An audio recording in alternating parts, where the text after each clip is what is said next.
नमस्कार, Hindi dictation YouTube channel पर आप सभी का स्वागत है। रेडी हो जाइए 5 सेकंड में डिक्टेशन लिखने के लिए। कुछ एक आध वर्ड्स आपको अजीब से मिलेंगे, उसके लिए आपको परेशान नहीं होना। बाकी डिक्टेशन आप बहुत शानदार लिखने की कोशिश करिए। रेडी? चंडीगढ़ में रिहायशी इलाकों के स्वरूप में बदलाव को लेकर सुप्रीम कोर्ट ने जो फैसला दिया है वह दूरगामी महत्व का है। यह न सिर्फ चंडीगढ़ को एक विरासत के रूप में बचाने की फिक्र है, बल्कि एक तरह से विकास के नाम पर चलने वाली उन गतिविधियों पर भी टिप्पणी है जिसकी वजह से कोई शहर आम जनजीवन से लेकर पर्यावरण तक के लिहाज से बदइंतजामी का शिकार हो जाता है। गौरतलब है कि सुप्रीम कोर्ट ने चंडीगढ़ शहर के फेज 1 में एकल आवासीय इकाइयों को मंजिल आधारित अपार्टमेंट में बदलने पर रोक लगा दी है। अब इस इलाके में एक समान अधिकतम ऊंचाई के साथ मंजिलों की संख्या 3 तक सीमित रहेगी।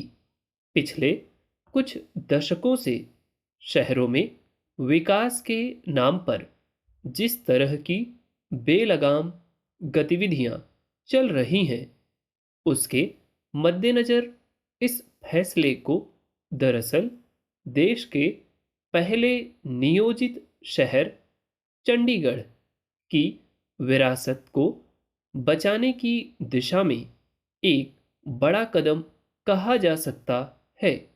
अदालत ने भी इसकी अहमियत का जिक्र करते हुए कहा कि यह रोक चंडीगढ़ की विरासत की स्थिति के साथ साथ स्थिरता के मद्देनज़र जरूरी है।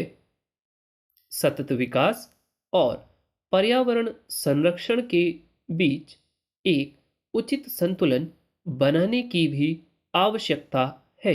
पैरा यह जगजाहिर तथ्य है कि देश भर के शहर महानगर व्यवस्थागत स्तर पर जिस तरह की समस्याओं से दो चार होते जाते हैं, उसका मुख्य कारण अनियोजित विकास होता है।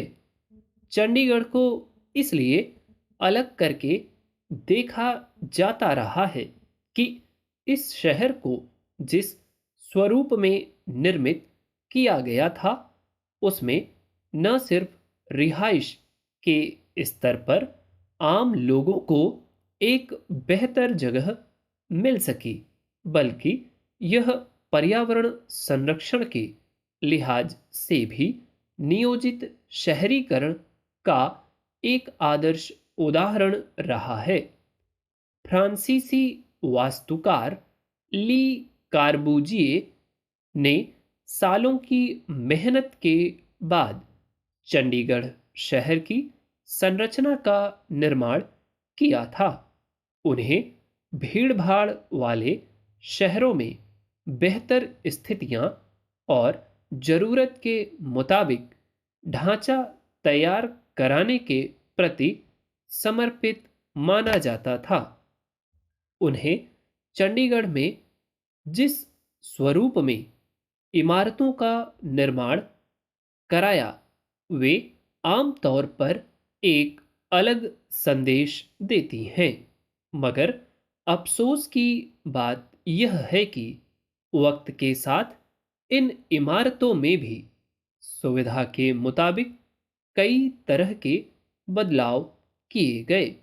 जाहिर है, इस तरह के बदलाव केवल सीमित असर नहीं डाल रहे थे, बल्कि विस्तृत होकर शहर के ढांचे पर भी प्रभाव डालने वाले थे।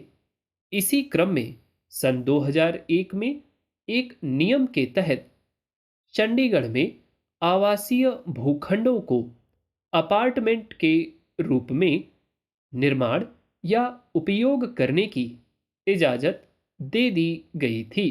पैरा हालांकि इसके बाद नागरिक समूहों ने चंडीगढ़ प्रशासन के खिलाफ इस मसले पर सार्वजनिक विरोध जाहिर किया था।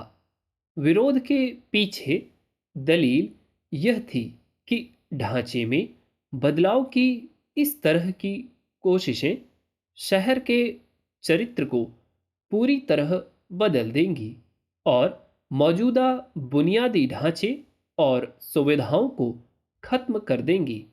इसके बाद इन नियमों को अक्टूबर 2007 में रद्द कर दिया गया। इसके बावजूद कई स्तर पर नियमों को दरकिनार कर आवासीय इकाइयों को मनमाने निर्माण के लिए बेचा जाता रहा। सवाल है कि जिस शहर को एक व्यापक दृष्टिकोण और मेहनत के बाद बनाया गया था, उसके स्वरूप को संरक्षित करने के प्रति सरकार या संबंधित महकमों ने अपनी ओर से सजगता दिखाने के बजाय उसके प्रति अपनी आंखें क्यों मूंदे रखीं?